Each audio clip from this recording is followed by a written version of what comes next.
Hello my viewers, this is our farm, Mwale Local Poultry Farm, Busega. Yes, go kujanga obuuza farm eyo. That is our banner.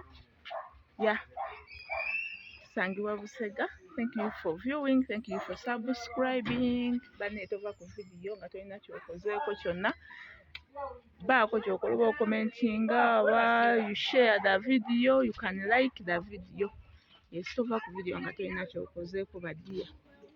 Yes, badiya naye mulaba tubuliridde, tubadde wano nga tugaziya nyumba ya nkoko.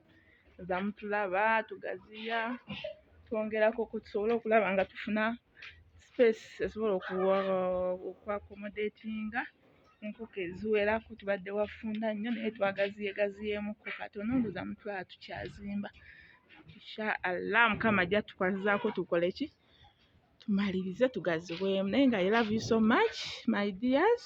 Share the video, like the video. Tova ku video bambi nga tolina kyokozeeko. Let's meet in the next video.